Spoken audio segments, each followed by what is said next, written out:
This is the Pioneer Vision Weekly Report for men's hockey, the CJ Marottolo Show, with the head coach of the Pioneers. And CJ, I always like to at least start backwards and then move forwards. Let's revisit Robert Morris. There were some very positive things on Friday night and some frustrating things as well overall on the weekend. What did you take out of the weekend with a tie from Robert Morris on Friday night and then the 5-1 loss on Saturday? Yeah, Robert Morris is obviously a very skilled offensive team, and thought we had it there on Friday night. It was unfortunate. We got a penalty late, and 6-on-4, it's tough to defend. All we needed to do was win one face-off. I think we would have had it. So it was disappointing that we didn't get the win, but we felt we could build off of the tie on the road. And Saturday's game was just disappointing on a lot of fronts. I didn't think we came with much energy. So came back here and we're starting over this week. One thing I did notice though on that Friday night game is it looked like Pioneer hockey, up and down the ice, a track meet. Fun for us to watch as announcers and fans coast to coast. Robert Morris obviously was very speedy too, but what did you see as far as the speed and the transition that I know that you liked to see from your team last year? Yeah, no, I thought we moved the puck well. I thought we supported the puck well. And if we're going to play that way, and that's the way we want to play, we have to have our guys demanding the puck from one another, getting to spaces with speed, to get chips off the wall or direct passes, because I think that's the strength of our team. And we hadn't been doing that much until that Friday night game against Robert Morris. So I always tell our guys, you have to play to your strengths, and that's one of them, and that's something that we've been working on this week. And I thought our D did a very good job of getting the puck up, making a good first pass, and then joining the rush as well. So those were two positives that I saw in our transition game. All right, we look forward now, and it's you look on the schedule. It's a big stretch. You have Friday night against Holy Cross, finally back at the Milford Ice Pavilion, then Army, then Yale, then RIT. But all that is for the head coach and for the players down the road. It's a big stretch for us to look at, but Friday night's the big one against Holy Cross. Yeah, what we're looking just at Friday night. We've talked to the guys about yesterday in practice. Let's just be great on Tuesday. And then today we're just going to try to be great on Wednesday. We're not thinking about, not getting ahead of ourselves.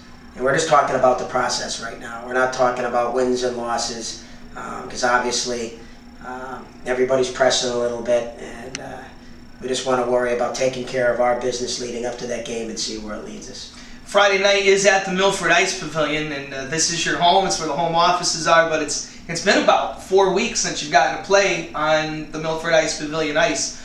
What's the sense you get from the guys to get back, where they practice, where they're comfortable, and get a chance to play a home game? Yeah, our guys love Milford Ice Pavilion. It's a great home ice advantage. Our guys are excited about being here on Friday against Holy Cross, and I think we're going to feel good energy coming out of practice this week, and I think the guys they want to fast forward it to Friday night already. All right. Well, I know that also it's been a tough juggling act for you as far as getting the lines together. One line that really stood out for me was Dave Berube, Reed McLeod, and Eric DeLong. They moved the puck like they've been playing together all their lives this past weekend. But yeah. Why the chemistry for those three?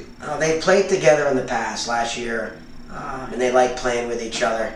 And that line has done a great job, but we can't win with one line. So we're having a lot of discussions within our staff right now. We might break that line up. We have to get other players going. And we can always go back to that line. We know it works, but we need to get 9 other players going.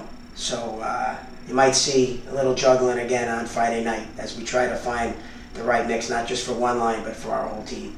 I know in talking to the coaching staff, and you in particular, we always like to gauge where the freshmen are, and then the seniors.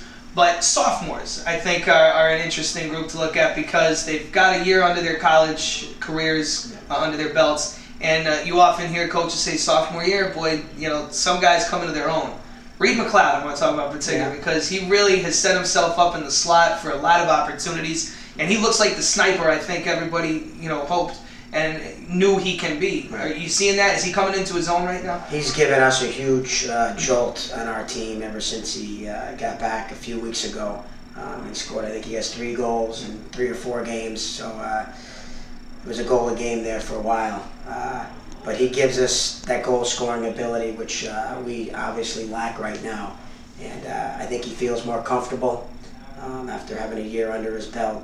And I expect him to continue on that upward track that he's going. And we're very happy with his progress. All right, finally, CJ, Friday night against Holy Cross. What do we know about the Crusaders, and what's going to be the most important key for you guys taking care of business at home against Holy Cross? Yeah, they're a team that's coming off 3 points at Canisius. They're a team that probably has some confidence right now.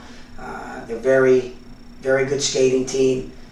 Very aggressive. They really hound the puck. I just think it's important for us to manage the puck well. If we put pucks in safe places and let our speed work, I think we'll be in good shape. And we can't force plays because this team will be ready to pounce. So puck management, and I want our guys just to go out there and play. I want their mind to be free of what's happened prior, what's going to happen later. Just play that shift, play with that focus and intensity, and I think we'll be okay. All right, Friday night it is. Looking forward to it. Thanks, CJ. Thank you, Randy. CJ Marottolo here on the Head Coaches Show on the Pioneer Vision Report for men's hockey. Again, the big stretch begins Friday night here at the Milford Ice Pavilion. If you can't join us down here, we'll have the call for you on the American One and B2 networks beginning at 7 o'clock.